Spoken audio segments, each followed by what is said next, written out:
What is going on, everyone? And in this video, I'll be giving you my UFC Vegas 49 main card predictions for the upcoming event taking place this Saturday, February 26, 2022, UFC Makhachev versus Green. Obviously, it's going to be a short notice fight, so we'll have to see what happens there. Overall, I would say it's a pretty good main card. The women's flyweight fight may not be the best fight unless maybe one of them gets caught. Maybe you get a pretty good knockout or submission in there. But I would say the middleweight and the lightweight fight, both Armin's going to be pretty solid fights. And obviously, main event, we'll have to see if it's going to get crazy. Co-main event, Misha Serkinov taking on Wellington Turman. I'm assuming they probably think someone's going to get knocked out in that one or submitted fairly quickly. So that's probably why it's the co-main event. It's a fight night card. I think we're all looking forward to the next one. Covington versus Masvidal, UFC 272. That's another story for another day. Got absolutely destroyed on the last card. Main event. I like that I took that one. I like that I took Jamal Hill in that one. I like took him by KO. What a great KO. Got in his face. Did what he needed to do. Co-main event. Kyle Dawkins getting that submission victory. That's a pretty good win by him. But yeah, everywhere else just kind of got smoked. Obviously, we had Jim Miller going in there. Getting the TKO again. We'll have to see who he gets next. Is he going to just be a gatekeeper, or is he going to fight someone like top-level competition? Because I'm afraid if he fights someone top-level competition with a little bit better striking, with some solid takedown defense, I think he's going to get absolutely destroyed. So we'll have to see what happens with that one. But obviously, good to see a veteran get in there. The Parker Porter fight, that was a fell asleep fight. Buckley, that was a solid fight actually versus Abdul Al Hassan. That was pretty solid. But yeah, got smoked. Obviously, want to bounce back. These fight cards, man, sometimes you just don't know, especially when there's constant changes of opponents and all that stuff, short notice. You really don't know what's gonna happen. I would say for betting, it's like obviously better just because you can throw it all on the dog and like hope something happens. So anyways, let's get into the main card. Let's get into the first fight. So we've got Armin Superman Petrosian taking on Gregory RoboCop Rodriguez. 1-0. I'm not sure about. Yeah, I don't think he's 1-0. Yeah, he's 6-1. So for Armin Petrosian, 6-1, and then Gregory Rodriguez come in with 11-3 record. So for Gregory Rodriguez is coming off of a win against Jun Young Park via KO TKO in round number 2 in a fight where it was just a strange fight because it really did look like he was getting tagged up. He was getting tagged up. He was kind of getting his ass beat. Then he was able to get the grappling going in there. Went back to the feet, still was getting his ass beat, and then just out of nowhere, I don't know if he just got a second wind in there, and then slowly slugged his way to a victory. Was able to get a standing KO TKO. Definitely was sketchy, but he definitely can hold a lot of power, and even when he looks like he's about to die, he obviously is able to knock people out. So that's interesting. I would say his ground game probably is going to be the strongest thing, though.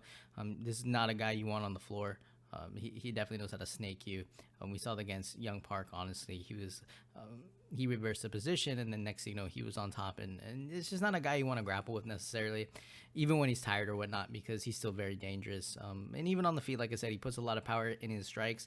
I wouldn't say obviously the most technical striking. It's not like he's putting together like speedy combinations. It's kind of just, I would say it's kind of just brute force, honestly, and it's decent. But I think, yeah, like I said, his grappling is probably the strongest thing.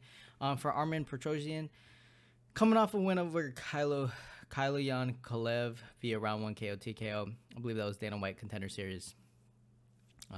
From what I've seen from him, at least in that fight, obviously good combination, good speed. He was pretty aggressive in that fight. In this fight, I think he's probably gonna have the better striking, at least like on the feet. Obviously, I think he'll have the better striking. It'll be a little bit more technical. I don't think he's gonna brawl with him necessarily. I would obviously not recommend him to wrestle. You got to defend the takedowns. Don't get caught up against the fence. Don't get into the snaking of Gregory Rodriguez. And honestly, it's kind of sketchy because we saw Rodriguez, this guy looks like he's about to die, and the next thing he's dropping bombs in there. So avoid the brawl for Petrosian, because this is one of those things where, yeah, you might be beating his ass, and then out of nowhere he just lands a couple good punches, and then next thing you know, he's just walking you down and, RoboCop, obviously, and knocking you out. The grappling for me is kind of what's going to do it here, though. Petrosian, unless he's able to really defend that takedown and not get snaked, I can kind of just see Rodriguez grappling with him, and maybe if he can, maybe he lands a little bit of the good, maybe he lands the good strikes in there. But I would assume him not to just go toe-to-toe with Petrosian and obviously want to grapple him. Put him against the fence. See if he can work the double leg. Get him down on the floor. Snake him. Do what you got to do. Get that rear naked choke. and then you'll be able to get the finish here. So obviously for Petrosian, at the moment this fight goes to the ground, it's not a good thing. He wants to keep this fight standing, but at the same time, he's going to have to fight technical, not get into a brawl, and kind of just pick his shots and put him away. Because I think Rodriguez can be put away, obviously, but it's got to be done by someone that, takes their time and doesn't just rush in and just try to slugfest, because that's just not going to work. So with that being said, I got to go Gregory Rodriguez on this one. I just think the grappling is going to be the different thing here. So I'm going to go Gregory Rodriguez to defeat Armen Petrosian. I'll take him to win by submission in round number 2. Let's move on into the second fight on the main card, and we have Armen. Okay. Alaka Lalkets Sarukian taking on Joel El Phenomeno Alvarez. For Sarukian 16-2. For Joel Alvarez 19-2. Both guys really solid records. Only 2 losses. Good amount of fights.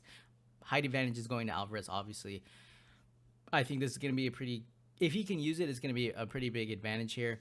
Obviously for Sarukian, he's got really good combos in close, dangerous in close, can really land that power tile in his last fight against Christian Gagos, round 1 KO TKO, and he was able to put him away in that fight. Good grappling too. I would say though, he's not like shooting him for takedowns like constantly. He can definitely work some good hands. He's not one of these guys who's just taking people down and has nothing else in him. Good defense as well. And then obviously for him, he's gonna have to close this distance. He has to get in tight. He's gonna have to light up Alvarez in tight and just give him no space, be aggressive. But at the same time, man, like for Sarukian to be going in, getting those takedowns, he's got to watch out because Alvarez is very capable. He has multiple wins via submission, defensive submission, if you would like, where he's getting the rear naked choke. He's getting that guillotine. He's definitely a defensive submission guy where he'll almost invite you in to take him down, and then he'll try to go. And I think that probably comes with his lengthiness, being 6'2", 77-inch reach. He's going to have that advantage here. So maybe he's throwing up an armbar and stuff like that. So Sarukian's going to have to be careful. For Yoel Alvarez, coming off of a win over Thiago Moises, round 1 KO TKO. Obviously, we saw Islam Makhachev fight him and was able to get that submission in round number 4. But Moises went in there and got absolutely destroyed in that first round. Alvarez, really good speed, good aggression, really slick combos. He's definitely one of these guys putting things together. He's trying to land a bunch of stuff on you. Really good calf kicks. Like I said, he has pretty good defensive submissions. He's going to need to defend the takedowns if Sarukian's, trying to close that distance. He's gonna have to defend those.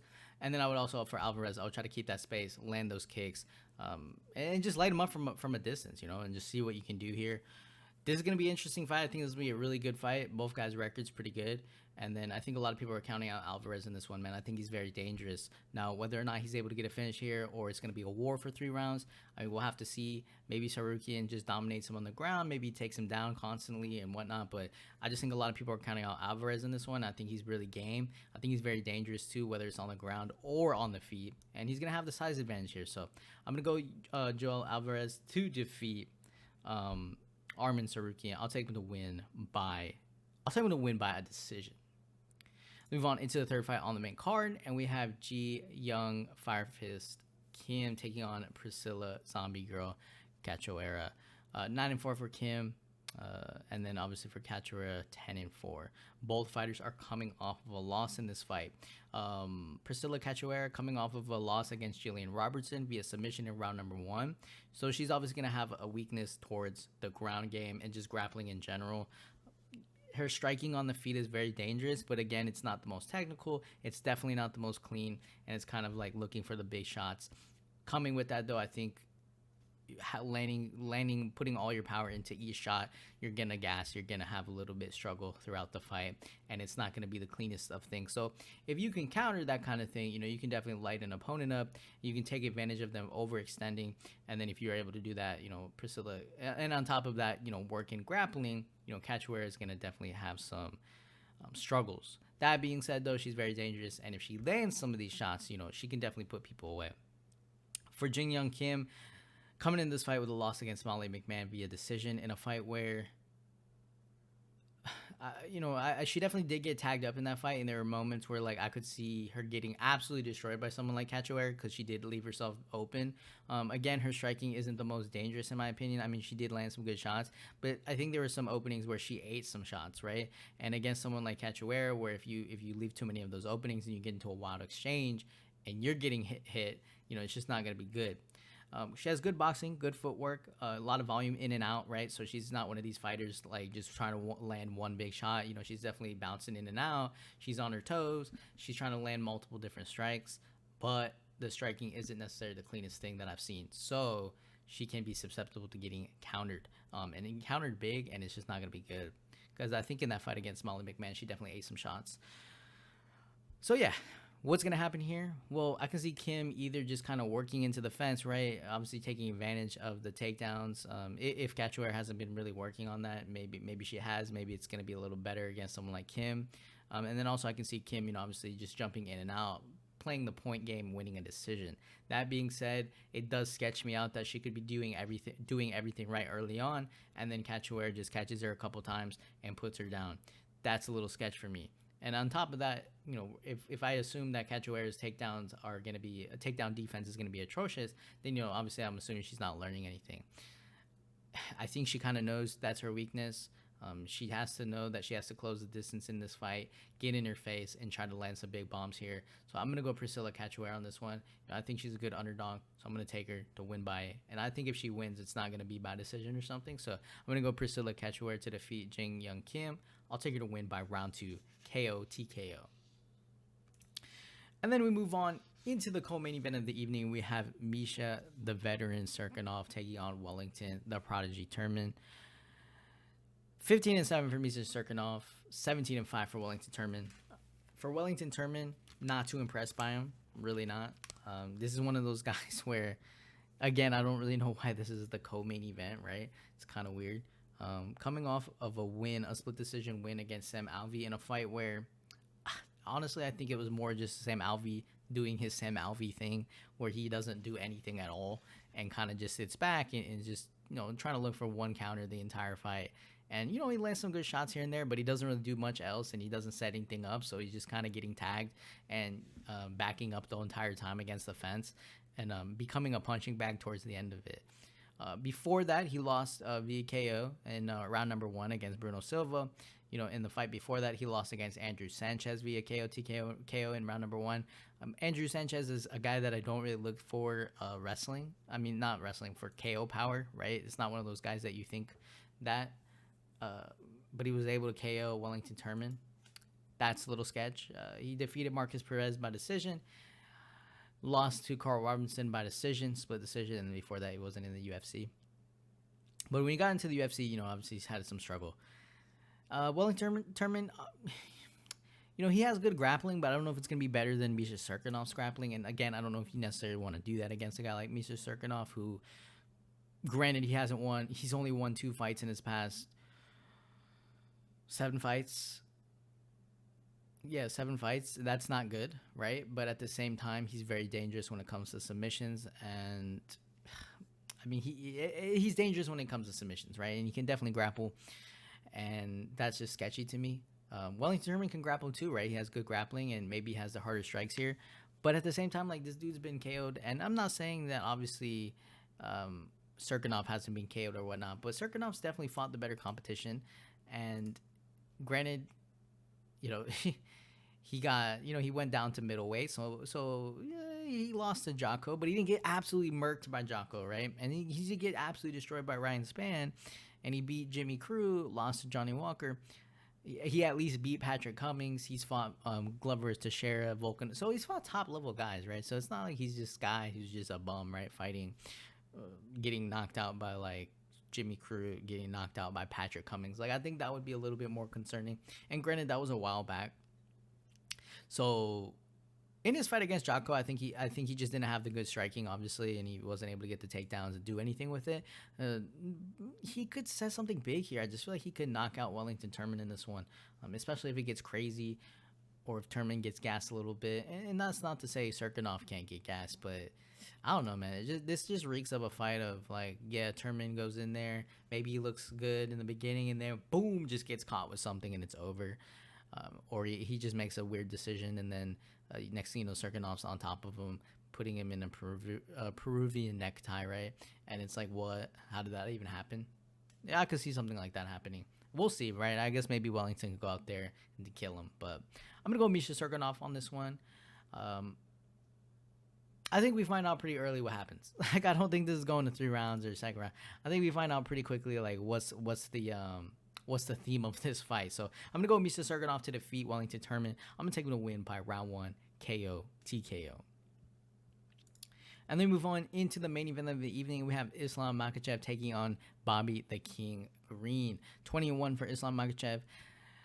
29-12 and 1 for Bobby Green. And this fight is really interesting because, you know, like any fight where it got put together last minute, which I actually think Islam Makhachev has a little bit of a thing for that, right? Everyone's coming in last minute. Dan Hooker came in last minute.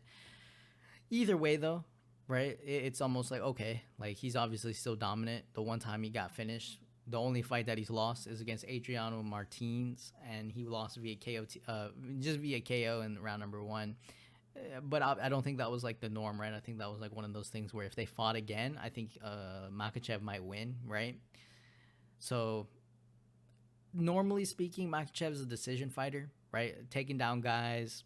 His striking is more like Khabib's, where it's like, yeah, he can definitely. And you know, you saw Khabib drop Conor McGregor, but I think obviously Makhachev's relying more on the grappling, but I do think like his striking has obviously improved over the course of the past, you know, however many fights. Not to say he has like KO power or anything, but and that he's gonna be like, oh, I'm comfortable boxing with Green. Maybe he is, but I wouldn't obviously lean on that. I would lean to him just still doing the grappling and you know, just climbing over these people and just choking them out and trying to work everything and just having that dominant top game, landing some ground and pound here and there, and just trying to just drain you out. And you know, his cardio is going to keep up with that, right? So this guy's been in long fights. He's definitely capable of that. Now for Bobby Green, you know, he's coming off of the sushi buffet, right? We don't know what we're going to get from him. You know, 160 pounds. You know, doesn't even matter who wins. Like if Makhachev loses, then it's like, oh well, yeah, you lost, but you know, it was a short notice fight. Like whatever. So he has everything to lose, because then it's like, you know, we kind of expect Makhachev to win, and then if he doesn't win, it's kind of sketch, like whatever. And then obviously for Bobby Green, he's coming off a victory in his last fight against Hazmat Hakparas. And I think he won that fight by decision. Pretty good fight, box him up. This is a guy where he puts his hands down, but it's to really bait his opponent in, right? So he's just trying to bait you in, and then he starts lighting you up. He can defend the takedowns. He's got his hands low, so he's already ready to defend a takedown. So I think Bobby Green's going to put up a good fight in this one. You know, you can really see how he wants it. You see him on a lot of these interviews. He's talking about, you know, I'm just going to go out there and beat his ass, and like I'm going to get in his face. I'm going to do whatever I can, and just I'm here to fight. You know, everyone turned it down and stuff like that. So Bobby Green's going to go in there. I think he's going to give him a good fight. Now, whether or not he's able to, like, do anything right, it's going to be, that's up to him, really. Like, he has to defend stuff. He has to not make mistakes. I don't think it comes late necessarily. Maybe it does, but I can see, like, I just think if Makhachev has his way with the grappling, it's going to be a quick fight, right? He's going to be able to get a submission in there. Even though Bobby Green, I don't think Bobby Green's even lost. When was the last time Bobby has even lost via submission? So toe hold against David Mitchell way back in 2009. So you can't really hold anything with that. Dan Lozon, submission 2009. But other than that, right, anything of recent in the UFC, he's never lost via submission. If anything, he's actually gotten a submission against Jacob Volkman back in February 2nd of 2013, UFC 156. So yeah, he's definitely not a guy going out here getting submitted or anything like that. More of a decision type guy, right? So he's going to be able to stay in there. He can get knocked out. I don't really see Makhachev knocking him out. But then again, he's never fought a guy like Makhachev, right? So at the same time, like, yeah, he hasn't been submitted, but it's like, okay, if you haven't been submitted, then you fight Khabib, then it's like, okay, obviously you're getting submitted now. So you don't really know. We don't really know what he's going to bring. I would assume Green's going to try to get in his face, taunt with him, you know, play with him. You see Makhachev saying like, oh, you know, he's taunting me on the feet, but once I take him down, I'm gonna taunt him while he's on the ground. I mean, I don't know, right? Is this all for show and all that? Like don't let this shit get to your head, man, because if he goes out there and just makes one mistake and Green just is on top of him landing bombs, like, it's over. Like, I just can't I can't actually imagine it, just because it's the UFC, right? It's fighting, like, who knows what's gonna happen. But then at the same time, like, there's no way, right? Bobby Green comes off of the sushi buffet, and just drops and bombs and knocks out Makhachev, right? Maybe he does. Maybe I do think it'll be a tough fight, right? So I think Makhachev's really gonna have to break him down. He's gonna have to do a lot more than I think he maybe thinks he has to do. So hopefully he's taking him seriously so he gets this one done. And at the same time, I think he has to do it impressively, which could be pressure on him, right? Because instead of thinking, like, I'm gonna go out there and win a really hard fought decision, it's like, no, you got to go out there and finish this dude, because he took the fight on short notice. And then obviously for Green, he can pretty much do whatever he wants. He can taunt this guy. He can taunt him when he gets taken down, if he gets taken down, and then also just try to set up big striking on the feet and see what he can do with that. But I just feel like Islam Makhachev, he's gonna be taking him down, closing the distance, taking him down, drowning him out. And then I would hope to see him go for a finish if he can take him down at will and climb around. But it's tough, man. It's tough. It's going to be a tough fight. We'll have to see, though. Maybe Bobby Green doesn't look as good as I think he's going to look, and it's kind of an easy fight and whatnot. So I'm going to go Islam Makhachev on this one. He's getting another short. I would like to see him fight someone not on short notice, right? I'd like to see him fight a guy who's ready to go and kill him, and see if he's really can hang with the top notch. And see what he's able to do against someone like a Dustin Poirier, right? A good striker on a full camp. So I'm gonna go Islam Makhachev on this one. Yeah, I'm gonna have to take him to win I'll take him to win in round 4. I'll go by submission. I know Bobby Green hasn't won by loss via submission in a long ass time, but I just think short notice, Makhachev's taking you down, drowning you out and stuff. I'm going to go Makhachev on this one. So I'm going to go Islam Makhachev to defeat Bobby Green. I'm going to take him to win by round 4 submission. So that'll do it, guys, for my UFC Vegas 49 main card predictions for the upcoming event taking place February 26, 2022. Looking forward to the main event, because it's like crazy, right? You never know what can happen. Maybe something crazy happens. Maybe Bobby Green knocks him out, right? Maybe knocks him out in that first exchange, or like late in the 4th, 5th round. Maybe get something crazy. We'll have to see, man, because that could shake up the whole division, or not, because it's at 160. I don't know. Maybe it does.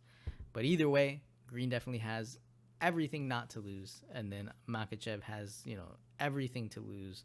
Green can do whatever he wants, and it's a victory, even if he loses, right? Because even if Green loses, but it's via like a hard-fought decision, it's not really bad, man. It's like, oh, you took the fight on short notice. That's why you didn't. You could have beat him, man, so... Green definitely has nothing to lose, and Makhachev, he really has to go out there and dominate this fight. And that makes it really exciting. So thank you guys for watching. Hope to bounce back. Always hope to bounce back after going, what did I go, like 4-11 or something? That's just not good. But either way, had fun watching the fights, had fun talking about the fights. Leave a comment down below. Tell me who you're picking. Hit the like button, subscribe, and I'll see you guys in the next video.